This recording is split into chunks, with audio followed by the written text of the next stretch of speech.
Good evening, ladies and gentlemen, and welcome to yet another edition of the show, Trek Wednesday. Stardate 2015.350 at 22:08 Eastern Standard Time. I'm joined tonight by our hosts, the one and only, the greatest chief logistics officer of any person in Starfleet Academy, or in all of Starfleet altogether, TimberWolf. Give us a good howl, sir. Yeah!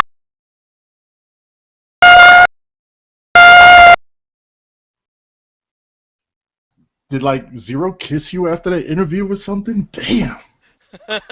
It's been an amazing day. Let's get this shit started. Our Chief Intelligence Officer, Captain SarcasmDetector. Hi. Oh, whoa. Hi? What the heck, man? Hi? Fine. Hi? Hi. Who are you, and what have you done with Sarcasm Detector? Hi. Hold on, you just caught me off guard with that. Hi? We'll come back to that later. We'll come back to that there. We'll come back to that. Our Chief of Cheesy Tactics, Captain SOB. Hello. Our Chief Emergency Role-Playing Hologram, who always reminds us of how good immersion is, Zeph Films. Check your immersion before you wreck your immersion. That is my opening advice for the night. Yeah, we hope your isolinear chips are back to 100% soon, man. Yeah, Get better. almost there. Almost there. Our Chief Instructor, coming back from her trip on Vulcan with some new news on a couple of things here. TeacherKirby. Good evening, folks. How's it going? We love this. We love this. So bring us straight into this here. First off, I believe we have a birthday to celebrate around here, and Cryptic's actually doing something about this birthday. Mr. Garrick Wang, wherever you are out there, happy birthday to you. Now, TimberWolf, can you please tell us what Cryptic is doing as far as the celebration for his birthday? Well, it got posted, I believe, in the past 24 hours. They're celebrating his birthday by doing a giveaway. And if you retweet and I believe also like the post they have up, you're entered into a giveaway for the Tier 2 Rhode Island class in the C-Store. So it is a Tier 2 science vessel. The Rhode Island is the ship that he commanded in, if I remember correctly, the final episode of Star Trek Voyager. So they are doing a giveaway to give that away to, not sure how many players. I didn't get really much of if they're just doing it to one or for multiple, but that is how they are celebrating his birthday in Star Trek Online. Fascinating. So, will people be flying around the Rhode Island and doing some crazy antics with it, or just kind of keeping it for an Admiralty card? What do you think? Me personally, I would think Admiralty card, which there was quite a few people around a few months ago when this ship was given away during one of those 4-day-long giveaway segments done. But this does give a chance for someone who might have missed that to get this ship, and it is a decent Admiralty card despite being a Tier 2. Plus, if you're leveling a new Federation tune, you do have a Tier 2 ship that's a little bit better than what's given to you while you're leveling. So there are some bonuses to having the ship. We'll dig it. Well, everybody will probably be able to wish Garrett Wang a happy birthday. Most likely. Do you think he's on Twitter much? So I'm sure they probably broadcast a lot there. I'm sure. All right, folks. So be sure to stop by on Twitter if you have a Twitter account and wish him a happy birthday. And we'll thank Cryptic for doing the giveaway in honor of his birthday there. While we still have you on here, Timber, how did the interview with your favorite person go? Oh, it went amazing. For anybody that's just joining us here on the show, I just finished up an hour-long interview of ZeroniusRex, or as she's known on Twitter by her real name, Maria Rosso.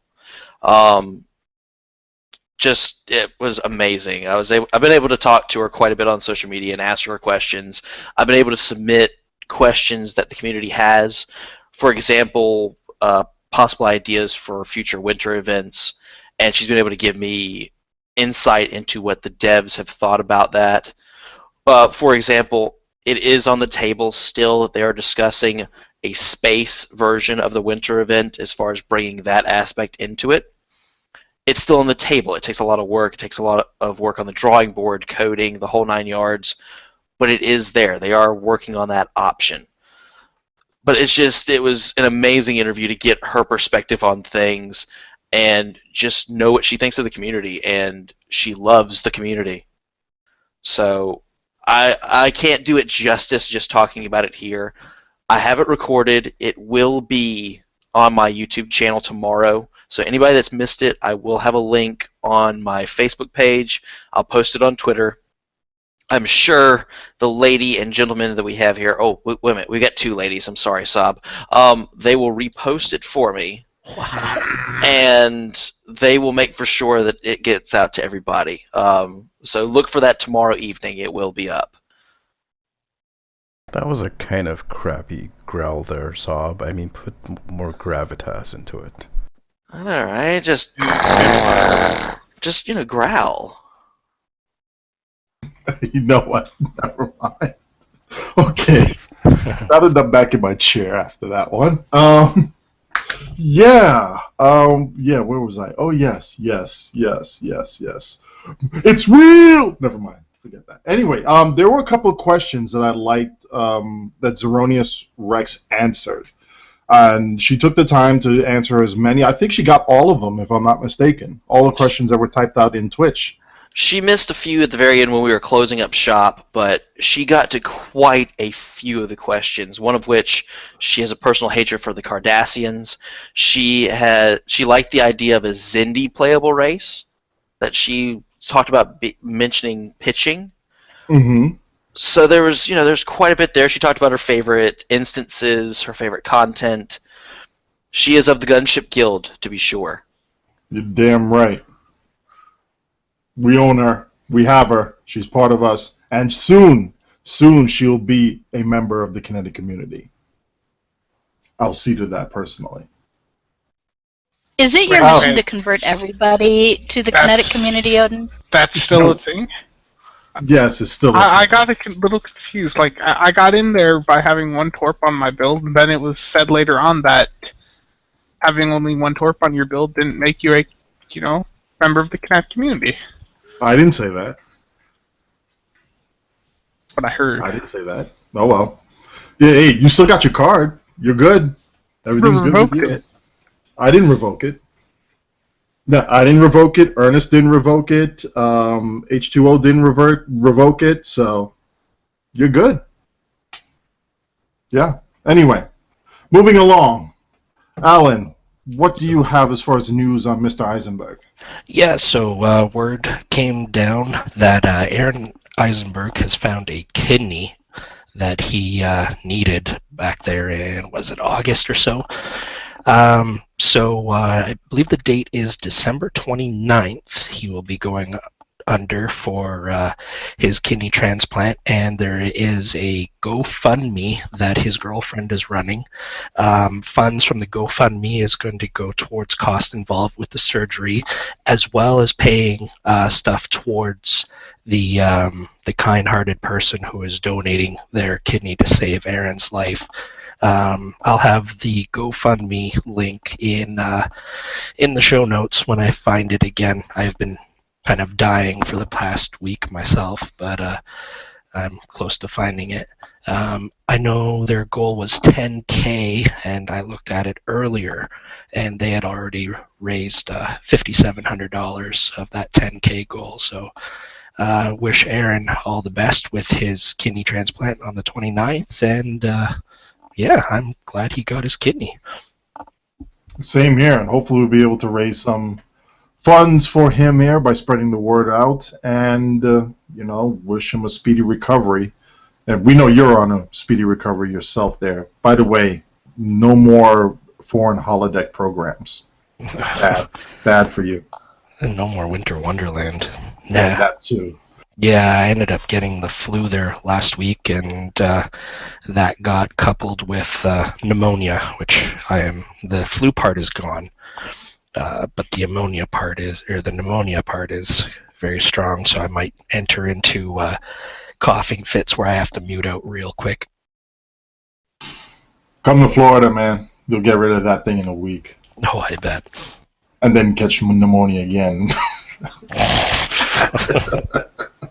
All right, moving along here. If some of you have actually noticed our title that we have here, we're complaining a little bit about, I don't know, our old friend, client-server performance issues known as lag. Now, we've had some independent tests ran, but the most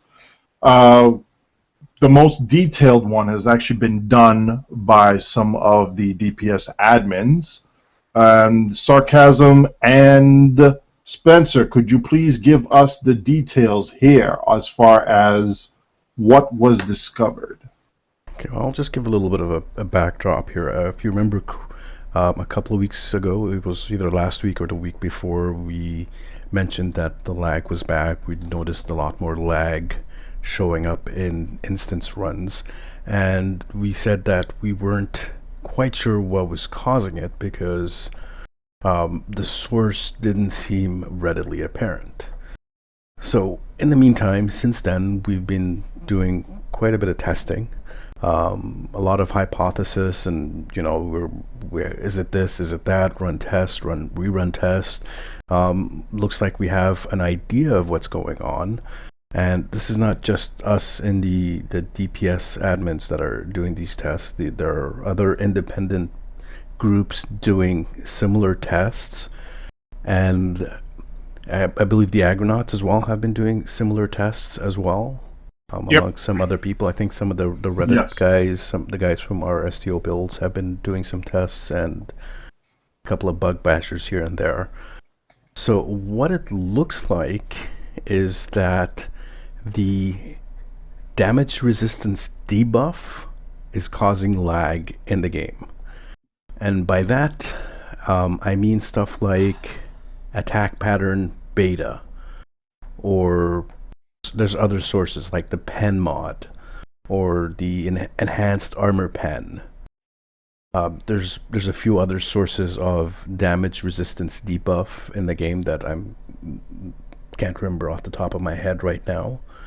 But it seems like there's some traits as well. But it seems like all this stacking of damage resistance debuffing is causing lag. And not sure if it's because of all the stacking that's going on, the server can't keep up, or there's a flaw in the coding behind this, because we can't really look at the coding ourselves. But we did some testing, and Spencer here can go into a little bit more detail about some of the tests that we did. Yes, in runs where we stripped off every debuff, took off pen weapons, just went in stock, we had no lag. And these are the same players that when we go into a normal run with our normal builds, it would lag out like mad. So to test, we went in with 4 recluses and a DPSer, and the lag was so insane in that run. I'm sad I didn't record it. I believe you were in that run, Cam. Wait, I thought you recorded it. I did, but not shadow play is messing up for me. Okay. Well, we did several runs actually. We just didn't do just the one run to test it out. I think we did like 4 runs or more of those recluse runs just to test it out. Yeah. Just to confirm, is this right? Let's do this again. Well, this can't be right. Let's do this again. And yeah, it's causing quite a bit of lag. What I've found quite ironic is recluses are typically quite popular for being a DPS boost, but in this instance, they're lagging you out, causing you to lose DPS. The net result would probably be moot, maybe, because you're gaining a little bit of DPS from all the debuff stacking, but the debuff stacking is actually causing you lag. And symptoms are the typical symptoms that we get. Just a sec. The typical symptoms that we get, basically, the misfires. There's other things going on, like the cycles of weapons seems to be affected by the lag. So typically, there's like a quarter-second delay between each weapon firing. The amount of, I guess, calculations that is going on seems to be reducing the amounts of shots fired. This is one thing that we've also noticed. So if you go into a run where there isn't pen, where there isn't these stacking damage resistance debuffs, you get a certain amount of shots fired during a certain amount of time. You go in with all the debuffs going, stacking, and you get a significant reduction in the amounts of shots fired, or a number of attacks that you're doing. So it's affecting that as well. And again, you also get the screen freezing, the rubber banding, the jerkiness. So yeah, it's... I'd say one of the runs we did, we were moving from left to right. We got to the right side, and we were locked up for easily 15, 20 seconds. Yeah, that was quite funny, actually. I think one of those runs where I was actually at the right side transformer, and suddenly I find myself next to the gate again. Wait, what? What happened here? So this is pretty bad, if I say so myself, and just kind of wondering what can be done to fix this. I know the devs have a really high priority, especially the executive producer. He's put he's really stressed the fixing of the lag issues, which I don't blame him. The devs do want to take pride in their work, so they want it to be actually playable in a fun fashion, and you don't want to be jerking around the screen, rubber banding, especially with the winter event going on. Yeah, it's also been occurring quite a bit on ground, but there's, in addition to just some of the server lag we've seen there's also some abilities that are still causing lag. The command kit module Hammer and Anvil, for example, when you use that and there's a load of security escorts out on the map, it's one of those command abilities that was never fixed, so it interacts with every single pet on the map, checking to see if they're flanking or not. It's just, you hit that, you'll be lagging out for a few seconds. Yeah. Now, what did you guys suggest, or have one? I believe you guys have at least one suggestion on the board as far as what could be done to help alleviate it, at least with one ship. Oh yes, a great idea that I heard was to change the Elite Mesh Weavers from Beta 3 to Omega 3. You guys are laughing, but this would actually be a really good idea. For one thing, it will increase the damage that the pets do themselves, because it'll give them a little bit more maneuverability. And it'll also reduce the lag in the runs with recluses themselves. So you lose the team-wide damage buff that you get from Beta 3, but you'll make it up in the increased to damage to the pets themselves. And why I think it's a good idea is because I think it's already been leaked. A certain ship might be coming down in the near future that might possibly also fit the Meshweaver pets. So those pets might see a resurgence when that ship comes out. Might be a good idea to get ahead of that. Now, just to be clear on this one, sorry to interrupt, but to be clear on this one, this quote-unquote leak was on the dev notes by accident, right? Correct.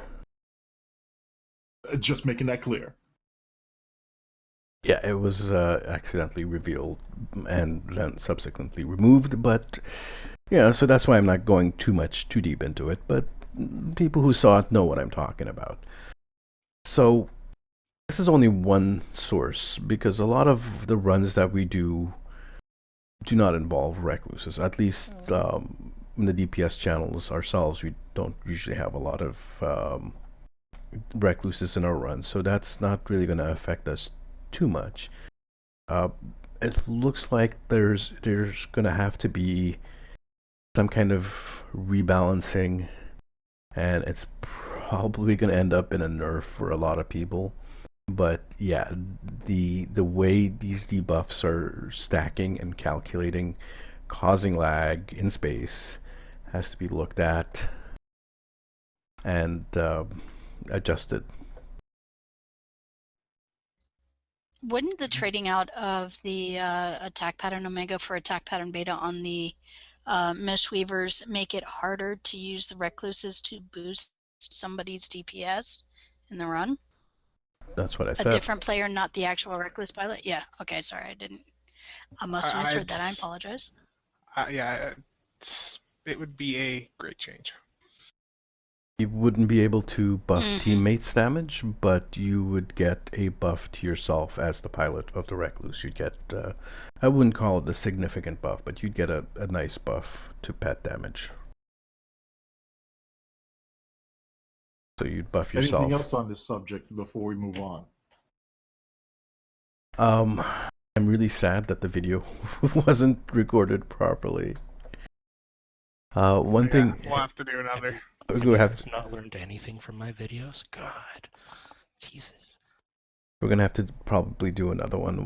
One thing that some of us have been doing to avoid a little bit of all this lag is pugging, actually, where we take basically two high DPSers will basically jump into a pug. When it's two high DPSers and a pug, most of the pugs don't really debuff that much, or they don't stack their damage resistance debuffs a lot. So there's a significant amount of reduced lag, although so many high-end DPSers are jumping into the advanced queues to pug right now. It's very possible that you hit a random queue and you'd end up with like 4 guys doing over 75k just randomly. No, I've not been seeing this. Every run I get into, there's 4 people. I'm lucky to get 1 or 2 over 10k, but I've had so many under 3k. I need your luck, Cam. You need my luck. Well, I need your luck with opening boxes. But yeah, I've had some runs where like I randomly jump in and everyone was over 30k in a pug. Well, I won't lie. When I see that you're queuing for something, I typically hop in. That's why I usually say I'm queuing for something else. Yeah, you know what? Some days, though, you just gotta live the pug life, stretch your legs, and just get away from the whole DPS runs and just have some fun with it. Besides, you never know who you might talk to or meet and help out if they have some questions, or just really just have fun and immerse yourself in the rest of the population instead of sitting in our own little microcosm. I know me and Astro Zombie have been having a lot of fun with that. We both bring our 100k plus ships, which are capable of doing 100k in a pug solo, and both of us would just queue up and jump into different queues and just basically two-man the queues, and the pugs are, trying to keep up with us, and it's just pretty much a 2-minute, 3-minute run for the pugs, who are probably used to, 3 or 4 times that, depending on the run. I know, Kirby, you once got stuck in a pug that went on for almost an hour? Or? Almost an hour, yes, almost an hour. It was in one of my underdeveloped torp boats, and just it was bad. It was horrible. I didn't have enough DPS or AoE really to, that I could throw out all the time to get the nanite spheres dead every time they spawned, and nobody else in the match had enough DPS to get them dead, and it just, it was bad. It was bad. And I'm guessing there was no controllers in that flight there? There weren't. No, there weren't. There were absolutely no grav wheels at all. Yeah, it was nuts. Here's a Speaking funny about update. torpedoes, though, go on. I Go was on. just going to You go. say, I decided to jump into a Pug ISA, and I'm here with Tankia. Small world. You see, this is what happens when you live the pug life, though. Eventually, you run into the people you know. So, and it's also a good way of meeting new people and possibly making a new in-game friend. That's why I advocate for living the pug life. But back to what Kirby said about bringing her torp boat. I wanted to bring up this next subject here. All the people out there who are part of the kinetic community, what have you noticed about the changes since the last patch? We'll start with Spencer. Well, I've taken all the torps off my builds and haven't looked back. Funny, you're getting more out of Chemosite using no torps than you are with. Actually, I'm on a character right now with no chemosite. You just Well- don't need chemo anymore. Well, you don't need chemo anymore because you're not exploiting a whole bunch of broken mechanics. But now that chemo has been, some people would say, overfixed. In this case, all aside to nerf. What do you see out of it for the tunes that you do have chemo with? I think it works. I think it's fine as is. I'm happy with it. Oh, hold on a second. Ross is saying that you just lost the Connect community card. You're going to leave home without it now, son. Teacher, what do you think? Do any of your tunes have a Chemosite, and what have you noticed about your torps? They do have chemosite. A few of my torp boats definitely have chemosite, and it's supposed to be proccing 100%, and I use the word supposed to be because it's not proccing 100% of the time when I have chemosite active. So yeah, either they're trying to change the way it's supposed to work, or they need to revisit and fix that. I've been noticing And that I too think as it's well. the latter. Yeah, I've been noticing that as well, especially with high yields. With spreads, it feels like a very heavy-handed change, especially the way they did it to single target, your main target only for a neutronic and for the quantum phase torp, but also to Chemosite as well. And if beam fire at will got the same treatment, I'm sure there'll be a lot of people crying about it. A lot. Oh, definitely there would be. Yeah, this is specifically for you, John Numbers. You'd be crying like a little baby. You're lucky. Deal with it. Meanwhile, for the rest of us here, if you're using torpedoes, note the change, adjust your playstyle accordingly, and keep gathering data. We're still looking over everything. We had a couple people from the Bug Bashers that are compiling their notes, and then they're going to make one big grand submission to it. So capture all your logs if you are keeping them there, or keep an eye out for anything that's odd behavior. Make sure you can reproduce it, and then pass it along to whoever you need to pass it on for reporting. Other than that, let me see here. Just Go on.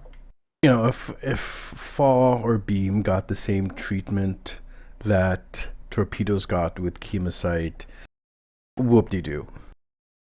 It wouldn't affect much of anything. I mean, we're getting something like, on average, between 2 to 3k Chemosite damage with Fall on a beam boat build. Some people can get a little bit more than that. Some people can get up to 7k, between 5 and 7k, but those are like really rare instances. Those are basically, you get the perfect storm in a Teep Cup run where that happens. But in most 100k runs, you're going to see about an average of 3k DPS. You give it the same treatment, you're going to lose 1k DPS, 1.5k DPS, a 1% loss in your damage output, or even less. Who cares? Well, the whole thing, and this is just going to, a big picture look at it, where you have something where Chemosite procs 10% of the time with your energy weapons, but 100% of the time with your torpedoes. I understand raw numbers coming out, the way they changed it so that the shot, it'll have a chance to proc per shot like plasma explosions. Still, you are seeing energy users benefiting more from Chemosite than torpedo users. Yeah, that's not a problem That's with just energy. That's not a problem with energy users. That's a problem with the torpedoes. If it's not procking on right. I'm not torpedoes, blaming torpedo users on that, though. I'm not blaming energy users on that one, though. I'm just saying from a big picture overview, where you have something like Chemosite that's supposed to help, at least alleviate some of the issues with torpedoes as far as being able to put out raw damage both to shields as well as to non-shielded targets, but they're benefiting at a much lower rate or much lower percentage than energy users have. yeah, well, the Might want to solution to revisit that a little bit. yeah, well, the solution would be to fix the proc rate on torpedoes, not to nerf the proc rate on energy weapons. Now, note, I never called for a nerf to energy weapons in any way, shape, or form. Mm-hmm. Right. He just said that if energy weapons got the same treatment that torpedoes have gotten from this last fix, where suddenly 90% of the damage you were seeing from Chemosite is gone, then all the beam users would be crying. He's not saying that needs to happen, and I don't think that needs to happen either. He's simply saying if that were to happen, there would be a lot of QQ about it. Yes, very much so. And I know numbers will be leading the charge on that one. Well, there's like a lot of energy users and like 4 or 5 kinetic users, so. Have you seen STO builds lately on Reddit? Have you seen them? At least a third of the front page is Torp builds and Torp questions. And it's not why Torp suck. Okay? So Spencer, forget it. You're out of the ballpark already. You know what? Give me back your card. Give me back your damn card. That saddens me. I just feel disappointed. I'm shaking my head and looking sadly at our STO builds right now. Why? I mean, because of the agronauts, Torp users can actually come out now and start playing with tanks. Torp user, tanks are your best friends. Find a buddy, gear them up, let them fly it. Enjoy life. Technically, in a lot of the elite queues, tanks are your best friend. Well, the hard elite queues, that is. You know what? Which ones are those again? HSE. Pretty much HSE and things. You know what? I don't think we've tried doing the Spire Elite in a long time. I know it was almost impossible to finish back in the day. Or it was impossible to finish back in the day. I don't think we ever managed to complete it, but we might want to try revisiting that. I think that one actually needs some high DPS healers. Yes, you heard me correct. High DPS healers, because you need to do quite a lot of damage to kill the Voth. They're really freaking tough, and at the same time, the people on the backside need to keep the transports healed and alive because they're really freaking fragile. So that might be a thing we might want to go over again. I think that'd be a perfect place for Mikey and Tankia to handle. What do you think?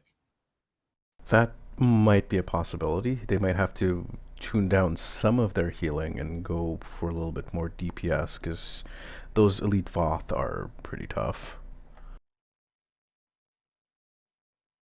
But some of the other ones, the difficult ones, would be GGE is still a little bit difficult, although we did do a pug the other day, I believe. Our engineer was with us. Was it you, Saab, that was with us, or? Yeah. Yeah, it was basically 3 100k people plus a couple of pugs, and we managed to finish it. I think we had 30 seconds to spare on the last fight, the Dreadnought fight. I think it was about 1 minute and 30. No, it was 30 seconds. One thing I also want to bring up now that you mentioned that again, in coming in with, pugging and bringing in people who aren't typically your above 15 or 20K DPSers out there. People saying, well, you got to throw a lot of money at this and you got to spend a lot of resources in order to be able to get to this point. Yes, you do, but money isn't the only way to get it. And this is one of the things where STO actually shines as an MMO. You can invest your time to farm the resources and then wait patiently, save up, so that you can go buy that ship or buy whatever piece of gear that's on the exchange or privately traded to be able to get to that level where you say, now I have the gear.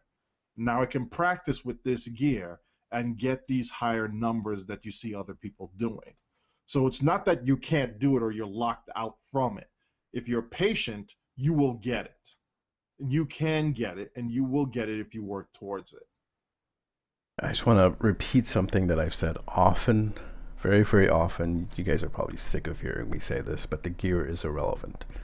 The gear that you have on your ship really does not matter. It is your piloting skill. It is your experience that really matters in how you perform and the numbers that you get.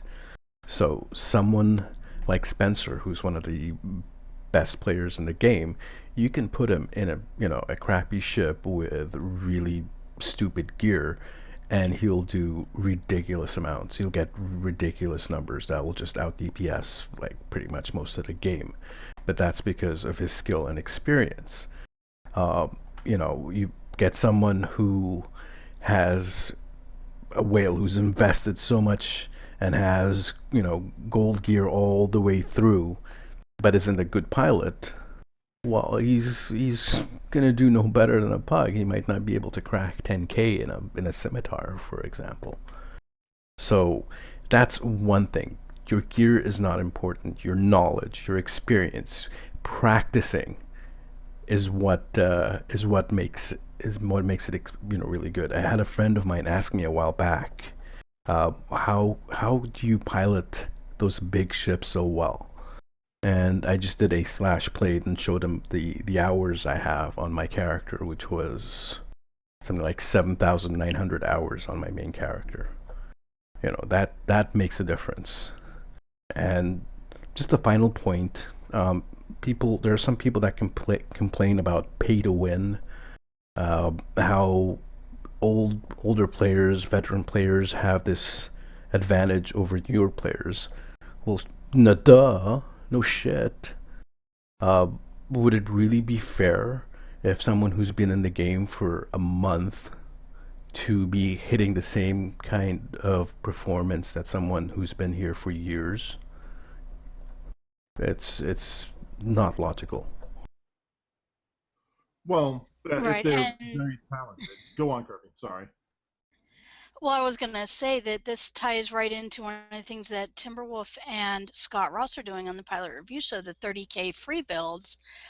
They've gotten a few of us that are on the TeamSpeak to do it. I've got one myself that is at, I think my highest has been 24K in it right now. I'm still learning how to pilot it a little bit, but literally it's a KDF tune, and that was only so I could use a leech because I wanted to do a drain build, so I could justify that expense. But other than that, literally I ran Boldly They Rode and got the Polaron disruptors, have not upgraded them at all. Yes, I went to the embassy and I got 4 plasma explosion consoles, but got them at the lowest mark and have not upgraded them at all. Every trade on there is free. Every other console on there is a free console or something that I've gotten from drops and have not upgraded at all. And literally every ship trait is a free ship trait, either from the Delta Recruit or from a free ship. I'm flying in the Nandy, which was a free summer ship. So I mean, this was literally a budget build, and I've gotten as high as 24K in it, and I'm still learning how to fly the thing, because I'm more of a park and sparkle kind of gal. I'm running pedal to the metal on it. So yeah, piloting has a lot to do with it. You don't need to spend 100 million EC to get 30K. You don't. And that's one of the big things that we've been trying to do, especially with playing off of M. Bagel's Cheap Deep series, where he's done a lot of work in putting in the builds, the videos, and explaining each and every single piece of gear that you can get on there. And then you have other people like TimberWolf, TeacherKirby, Scott Ross over at the Pilot Review Show. The couple other people out there who've already done these things and then started replicating it. So that you can see it's not just one person doing this. There are other people doing it, and they're willing to teach other people out there. So don't be afraid to ask questions, and don't be afraid to put in the time to know how to do this. You have to put in the time to be able to learn how to do this. You don't need a scimitar in order to be able to do high deeps. You don't need that. You don't need to copy somebody else's build. If you have something you are creative in your build ideas with, so long as it makes sense as far as the way the game mechanics work, yeah, go for it, build it, enjoy it, fly it. And if you have questions on how to make it better, there are plenty of experts out there who'll be able to help you out there with. Now, Ernest is perfect with his side torp boats.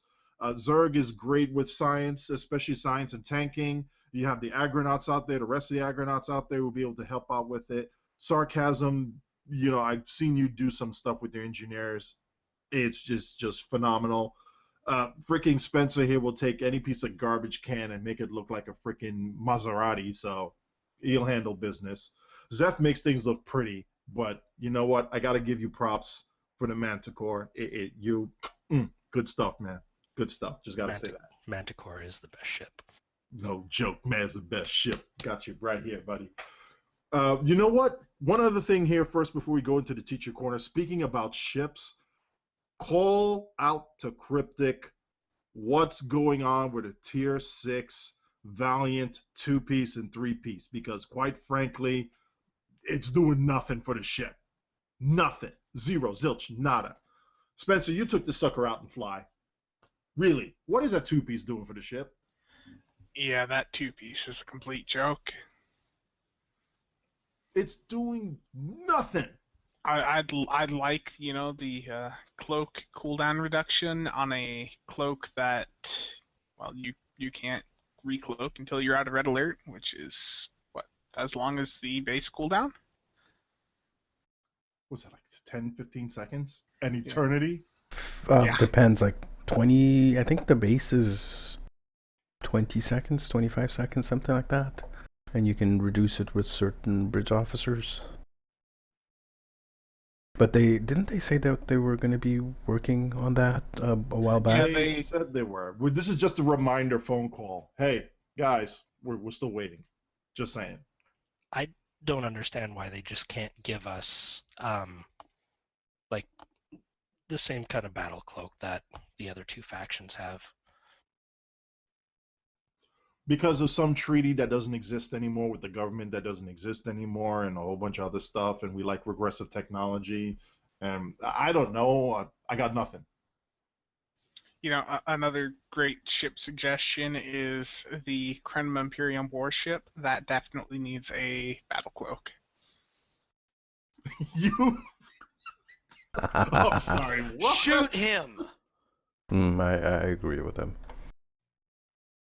It would go really well, and give it to the Anorax as well. Oh, you guys are rich. You guys are really rich. Yeah, for those that don't know, the Krenim Imperium is basically, other than the scimitar for a non-ROM, that is the best ship you can get for DPS. Even for ROMs, a lot of ROMs have been dropping their scimitars and flying the Krenim Imperium. So yeah, it is a fantastic little ship. It is, but it's still not the tough little ship. It doesn't have quad cannons on it. You know what? It doesn't have to be like a cloak per se. Make it something temporal. Going out of phase and time, so you can't be seen and targeted. Another immunity. Come on, we've dealt with immunity cheeses and chaining. Come on, not that. It has to be something that results in a damage buff when you go out of it, because that ship needs it. Well, yeah, that's when you're exiting the temporal out of phase thing.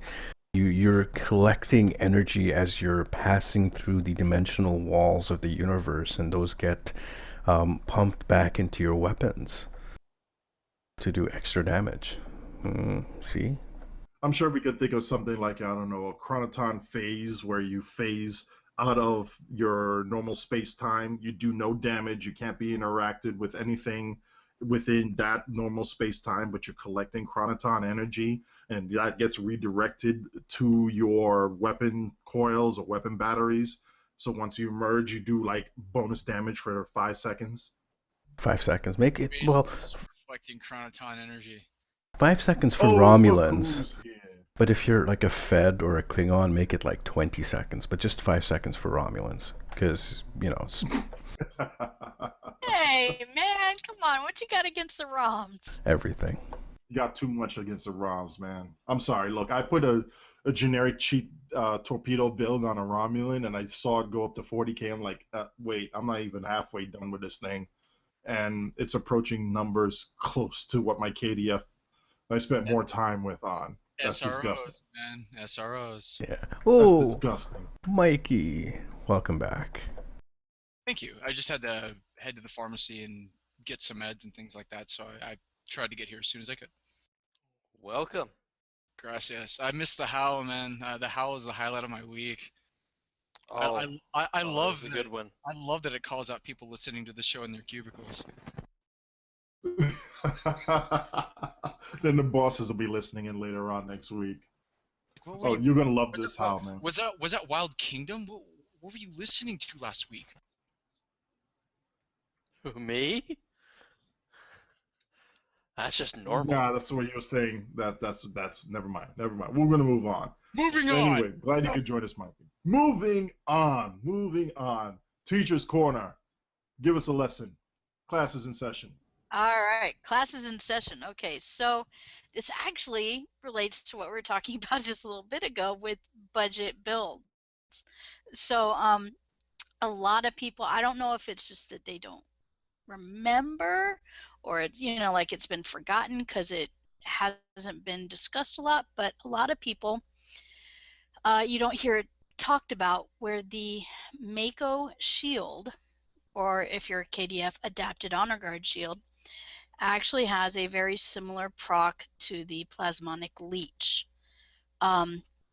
It will, when you are hit with energy weapons, it will add +2 power to all of your subsystems and stacks up to 5 times.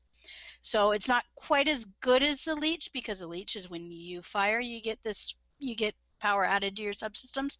But if you can't afford the 85 million plus to get a leech, the Mako shield is a viable alternative to that in the meantime. And you can still, because the Iconian set, for example, has 4 pieces, you can still get a decent DPS space set while working with the Mako shield. Hey Kirby, and So the Teacher's Corner video is on my site. Sorry, go ahead. Oh, no, Go ahead. It's even topical, but I was Yes. checking all of my pre-order bonuses the other day and realized I have the direct drive, I think it's direct to drive bonus, which is the radiometric converter. Do you know what that console does? It is also a budget leech in a lot of ways. If you get hit, it gives you a chance to build 10 bonus power per system, which is a decent amount for a console. Like I said, this is not going to apply to a lot of the player base because a lot of you guys didn't pre-order this stuff, but if you happen to double check your CSOR tab for that, see if you've got the access to the radiometric converter. If you don't have the leech, I've got it on my ROM and it works pretty well. And I did actually mention this to Teacher. Were you able to look into the Terran Warp Core? Because we were talking about that the other day. Ooh, that's another good idea. Yeah, I haven't had a chance. My Terran rep isn't up as high as it could be yet, so I haven't had a chance. I've seen it posted every once in a while in DPS chat, like 10K and whatnot. Why don't you tell us more, Timber? Well, with this particular Warp Core, it's got a lot of nice features when you're just looking at a Warp Core. It gives you 0 to 5 all subsystem power, and 0 to 5 max subsystem power. And that increases as you're in combat. So the longer you're in combat, the closer you get to that +5 all power and +5 max power. So it does allow you to overcap slightly. I'm guessing it doesn't stack with warp cores that let you, that expand your available power, et cetera, et cetera. I'm guessing it's going to be the whatever the largest bonus is going to be the one that applies. Well, it's a warp core, so it doesn't stack with other warp cores unless you. Well, not other warp cores, but there are other things that. Yeah. There are other things that also. Well, and the good thing is it does come in built in with the weapons to aux, which for a lot of DPS tunes they like to have to dump an additional power from their weapons, which they always have maxed out, into aux power, with an EPS, if I remember correctly, mod and a weapon performance mod. So on a budget build, it's not a bad warp core. You do get to overcap slightly. If you're stacking it with other things like the Mako set or the Mako shield, you do get some decent power out of that in the long run. It is an investment in your reputation system, but considering your investment towards a leech, it's a heck of a lot cheaper. It's just time. Everyone It should do the reps if they can, because it's just time. I have been running the Terran warp core, just testing it out, and I do like it. I would like to point out that it does take a long time for those charges to build up. About a minute or so to get to. You have to be in combat for a minute to get up to the +5. And if you're out of combat for a second, you lose that. So it can be annoying sometimes on especially large maps. But on maps that last longer than a minute and where you're in continuous combat, it is Hive is one of those. Yeah, it is very, very useful. I'm actually been switching between my old Spire core and the Terran Warp core, and I find them to be about the same. So it is useful. One thing I do want to point out about the Mako shield and the Klingon variant, the adapted honor guard, the Klingons don't really need it because the Klingons can get their plasmonic leeches for the leech, yeah. very cheap. But if I remember, Cost of a lotion. pretty much. Just turning Dylan to Zen is good enough. Yeah, it's about 1,000 Zen for the ship. So, but that's what a 250,000 Dill. Yep. Something in the current exchange, which is doable. It's very easy to get. The one thing about the Mako shield, if I remember correctly, and it's been a while since I've run it, but if I remember correctly, it had the issue where it wasn't affected by flow caps. So you get. Yeah, I did try 10. putting it. Yeah, I did try putting it on or taking off my flow cap consoles and then putting them back on to see if it changed the numbers I got, and it doesn't. So as far as I know, it's not. It's a static. Doesn't look like it's affected It's by pretty flow much- caps at all. Yep, it's pretty much. And it's also important to. Yeah, it's also important to note that you cannot use the Mako shield and the leech together. So if you're thinking, oh, I can get a little extra power, nope, doesn't work that way. Well, Yep. you can use them together. It just you won't have a good time because each Right. each buff cancels the other out. So you'd get you'd fire a shot, you'd get a couple of stacks of leech, and then someone would shoot you, and you'd get a stack of whatever the Mako gives you, and it'll override the stacks of the leech, and so on. So it's a little bit of a mess. Yeah.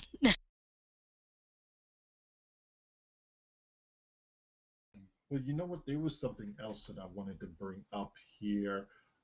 There's a little bit of after classroom antics that had happened, and I believe, teacher, you made a recording or have a recording of that somewhere after Some what was said on the forum. Yeah, some antics. You very well know the antics we're talking about. especially what started out over on the ARC forums, that somehow made its way to an audio recording of some sort. Yes. Please. Okay, so you actually, Odin, found this lovely thread. Thank you, Cryptic, for beam fire at will. And one of the posters, I believe, is it Kirok, is how you say his name? Just had this, it was a wall of text post. It was this great thing. I'm going to see if I can actually get it to play over the air. But yeah, it was an advertisement for beam fire at will. Give me a moment and I'll see if I can get that to play. Please let it play. Oh my God, please. I must warn you folks, if you're drinking anything, you might want to put it down for a few moments and sit back. Grab as much air as you can. If you're an asthmatic, you might want to mute this until you get a friend to sit next to you with oxygen and everything else that you'll need, just in case. Stand by. Full disclaimer, if you are also a person who likes to laugh uncontrollably over silliness, you might want to mute this as well. Okay, I'm not sure if this will work. I'm going to try playing it. Let's see. The preceding message is a paid advertisement by the Ferengi Consortium. Turn up the volume, it'll work a little bit better. Okay, hold on. Does your DPS suffer from severe That's as high as I can go. We'll put a link into it on the show notes, and we'll link it from the website. We'll go with it. Okay. But yeah, you guys will love this thing. It's hilarious, and you'll love the advertisements that are going to come in later. I'm pretty sure that this is going to go into a lot of what you're doing in your own channel. Am I correct on this? Yes, it is. Yeah, so DPS After Dark, I have the preview trailer done. I collected, as you all know, I collected a week's worth of audio and sat through and edited out the really hilarious, funny, ridiculous things that we do. I had a bunch of people in the TeamSpeak vote on their favorites and pulled about 21 clips, I think it ended up being, out of that, and put together about a 22-minute basically sampling of the kinds of craziness that happen on the TeamSpeak and what you can expect to experience if you tune into the show, which I'm going to start streaming actually New Year's Day at midnight. So Friday, February 1st, going into Saturday, or sorry, January 1st, going into Saturday, January 2nd, will be the first show for DPS After Dark. And that's midnight Central Time, so 1 a.m. for all you East Coasters, and let's see, 10 p.m. for all you Pacific Coasters. And there's something that SOB wanted to say as well. Some other thank yous, if I'm not mistaken. Yes, I had something that I wanted to thank Cryptic for. The concussive tachyon emission ground ability. This is the Delta Tier 5 rep ability. It is the only T5 rep ability that does not have a 5-minute cooldown, and it is the only one that can have its cooldown reduced constantly. It's just such a wonderful ability. Thank you, Cryptic. Quiet. Incoming nerf. Incoming nerf. I'm detecting sarcasm. No. He's real about that.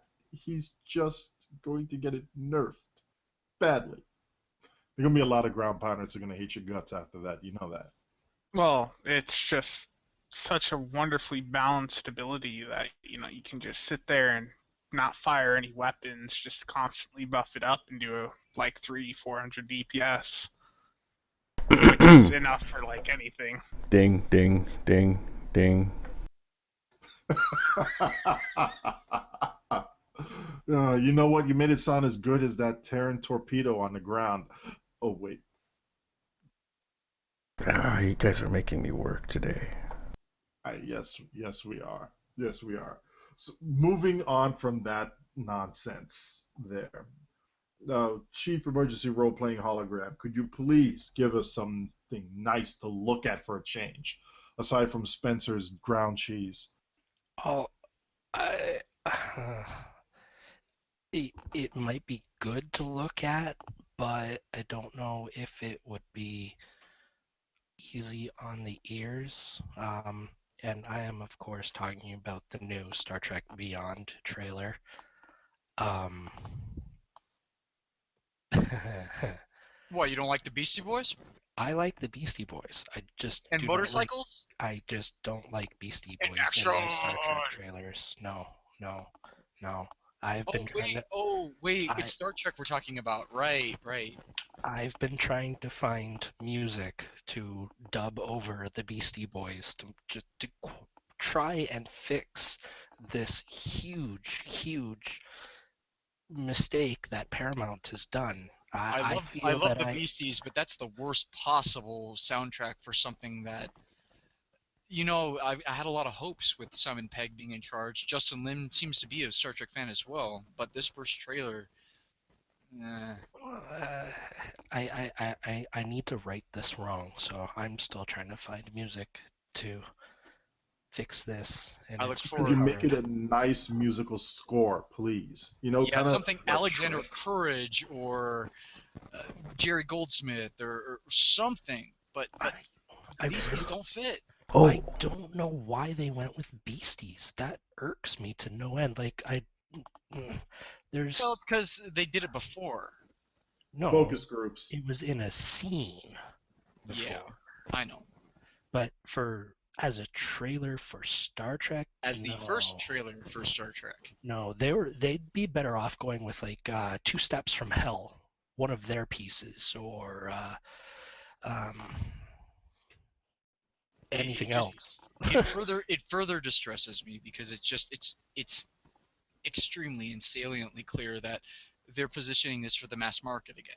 And I understand that they're getting pressure from the producers and whatnot to do that, to make it mass appeal, et cetera, et cetera. But Star Trek doesn't have to have mass appeal. It already has a huge fan base. wait, why are you calling it Star Trek? I thought it was called Star Fast Trek Furious. Well, He no, went there. you know what? Wait a second. Back off, because Justin Lin is a fan of Star Trek. He has talked about watching it every night as a kid with his parents. He is at least a bigger fan of Star Trek than I think Orsi is, and the jury's still out on Justin Lin and a Star Trek director, as a Star Trek director, until the movie's out. So let's give him a little space there. But this trailer, there's no excuse for the trailer. I just don't want a what was it, Fast and the Furious 7 or 6 with the infamously really long Runaway? airport runway. Yeah, like the 30-mile runaway. Yeah, I'm hoping we don't have one of those And in and this and movie. you know what? On the good side though, I don't know if I should go. They're not huge spoilers. They're minor spoilers regarding who is and who isn't going to be in the movie. But without spoiling anything, I will say that they have said the time frame on this movie has moved forward a couple of years from the last one. Well, you know what? Here's my recommendation to people who want to watch this trailer but are afraid that they'll lose out on the Trek entity, or they want to recapture the Trek essence after they watch this trailer. Go watch the SNR trailer. Yeah. You'll feel better. Oh, yes. Or watch You'll the feel new vastly trailer better. muted with something else playing in the background. Absolutely anything playing in the back. Queue up one of my videos and just play it in the background with the music and listen to and watch the new Trek trailer. It'll be better than listening to Beastie It still Boys' doesn't new explain the track. motorcycle, but it'll be better. Axonar was painful. What? Look, all right. SNR was rushed on that first trailer. Actually, It that was was painful rushed. because it was too short and the full thing's not out yet. That's the only reason. Exactly. That's painful. I That's the only granted reason that Axonar a was lot of painful. the actors there were reading off of scripts or just memorizing it. They have very short time to do it. It was something they threw together really quick. at who they But for have what they did, involved. they did a damn good job with it. They've got friggin' Hertzler involved. Done. I'm signed up. Hertzler, Tony Todd, game over. Yeah. Game over. Don't mess with the Candyman. No, Candyman was a Klingon coming Candy over, and now he's a Kern. freaking admiral. Oh, Candy over. Kern, old Jake. He's You been a know lot of things in Star Trek, actually. Axanar has to be like one of the best Trek productions that I have ever seen in the past. Axanar is right up there with Star Trek Continues. They're equally good, I Yes. think. And Axanar is going to be more satisfying to like the TNG era, epic scale battle type of thing, where Star Trek Continues really satisfies your TOS fan. That's another one I highly recommend. Vic Vignogna kills it. Yeah, you know what? My youngest daughter actually watches Star Trek Continues. 6-year-old, mind you. Doesn't like sci-fi, likes a lot of the little girly stuff and whatnot, but she loves watching Star Trek Continues. She can't wait till they put out It's filmed with an amazing love. You can tell the people that put the lighting together, the people that are shooting the different angles and things like that. You can tell they've watched a lot of TOS because they're recreating not just the sets. They just built a new engine room set for Chris Doohan, but they're recreating the camera angles. And more importantly, the story also has lessons in it, Bingo. as well as reflections in humanity. And You that guys is a should thing that, watch- my daughter is just asking these big philosophical life questions after watching an episode. And it's just like, perfect, Yeah. perfect. Other than Axanar, STC is my level favorite. And STC actually has like 7 episodes out now. So you've got something to watch. Exactly. All right, we got a couple other links that we have here. The 27K Nihydran budget build. We have the DPS After Dark preview trailer. What is this fixing a wristwatch in space? Oh, I ran into that a little bit earlier today. It was a pretty interesting video. Basically, an astronaut broke his wristwatch in space, and he took it apart and fixed it in zero gravity. I find it interesting to watch. I don't know about you guys, but That sounds very interesting, actually. I'm going to have to check that out. We're going to have to. You know what? I also need to find the link for the John Hopkins tricorder, medical tricorder. Oh, yeah. Because that one, you probably would follow that one too. I've read about this. This is good stuff. It is very good stuff. I mean, people have been wondering what good is Star Trek. When you actually get real life things out of the concepts and the ideas that some of these scientists and engineers and inventors and doctors and nurses have seen from Star Trek, and like, you know what? We need a gadget like that. There are people putting real money down, real research dollars and real prizes down to get a medical tricorder, a working, functional one.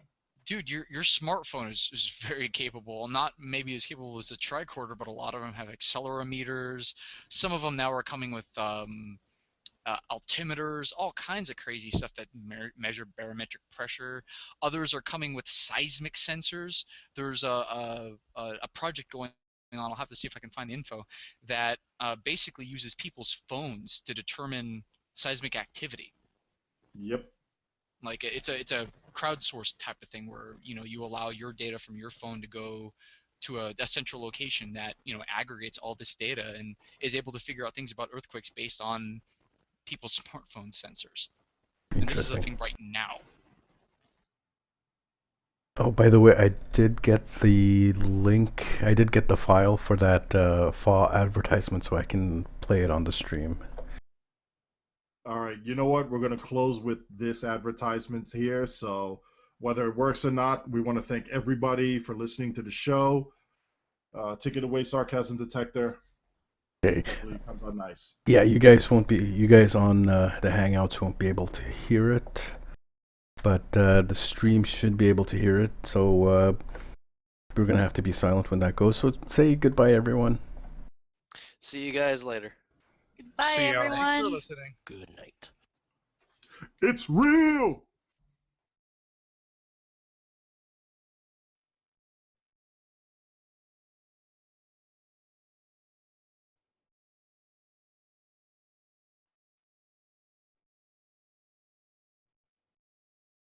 The preceding message is a paid advertisement by the Ferengi Consortium for the usage of Beam Fire at Will. Does your DPS suffer from severe, unreasonable drop-off penalties further out past 2 kilometers while trying to use cannons? Do your torpedoes not get enough base power, leaving you to struggle to find a way to overcome the penalties kinetic damage faces? Do your weapons not get to the target in time before it's space dust? Do you wish your beam overload could be twice as powerful, target 2 ships, and get a 5th shot each volley instead of 1 total? Then Beam Fire at Will is your answer. Guaranteed to get you into the hottest DPS clubs or your money back. Disclaimer, no money back guarantee is offered, expressed or implied, just part of the advertisement. But wait, there's more! Yours for the low, low price of a 10-second cooldown or even less. You too can brainlessly shoot your way to major success, secure in the knowledge that when other weapons or abilities get nerfed, Beam Fire at Will, if anything, only gets better. Buy 2 copies of these and watch your cooldowns disappear entirely. Just keep cycling one, then the other, and you can constantly shoot 2 of your opponent's ships until they've been destroyed. Are you tired of slaving all day, having to worry about actual playing ability? Don't you wish the game were even easier than hitting a few more buttons in addition to spacebar? Then Beam Fire at Will is for you. No instructions are offered because no instructions are needed. Simply beam fire away and watch even the Borg Queen's ship disappear in seconds. Why wait for cannons, torpedoes, and beam overload to get their fair shake in the game when you can be king of the DPS just by replacing them with Beam Fire at Will?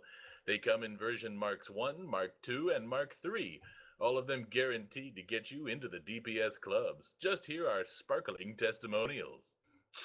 Thanks.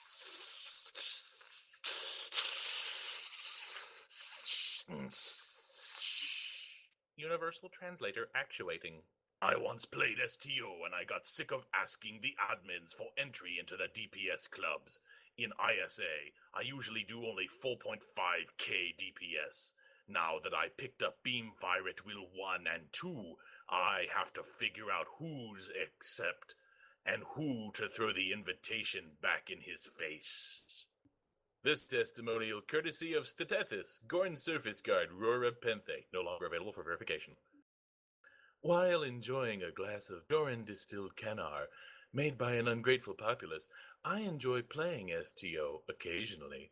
The game in the beginning was fine, but only just north of mediocre. The Bajorans came closer to conquering Cardassia than the game was close to being an excellent one. The game required too much thought, too much strategy, too much... Well, I'm not a brutish Klingon, nor an ingenious but sanctimonious Federation type, and certainly not a predictably treacherous Romulan, but what was that? Republic Romulans? A complex plot to placate the masses until they strike, I assure you. But that is another discussion. Back to the issue. I discovered Beam Fire at Will, and it is so freeing of my mind to not be so active. I can almost rest my hand on my spacebar and let it play itself. It is mildly entertaining, but more importantly requires little to no effort. Just like manufacturing ore using Bajoran workers back on Deep Space Nine. This testimonial courtesy of Ambassador Rugen Skeel, Cardassian Diplomatic Corps, an insider two-way type if you ask me. I'll bet both my loads. When I was playing STO, while I was not on duty serving the Founders, I found it rather irritating that beam overload, cannon rapid fire, and my high-yield torpedoes were doing next to nothing for any of my builds. Cannons continue to be nothing more than mere ping-pong balls thrown at a ship further out than 2 kilometers. Worst of them, the high yields continue to suffer unreasonably from diminishing returns for each torpedo in the salvo. If you're not running plasma or tricobalt, don't even bother with high yield. By the Founders, I've got it. Beam Fire at Will. It does everything for everyone. Truly, the Dominion could not have created a better weapon. I'll save quantum torpedoes for when I become the leader of a real Jem'Hadar command ship. Victory is life. This testimony, provided by Wayun X, lead Vorta of Vessel 15485 of the Dominion, No Ferengi representatives were harmed in the making of this testimonial. Mandatory disclaimer for the Humane Society within the Federation. No oath of truthfulness is expressed or implied. So enjoy being king of players with the king of all abilities. Beam, fire at will. 1, 2, 3. Choose what's best for you. Guaranteed to get you into the hottest DPS clubs or your money back. Again, no real guarantees expressed or implied. The preceding advertisement was a paid advertisement by the Ferengi Consortium for the usage of Beam, Fire at Will.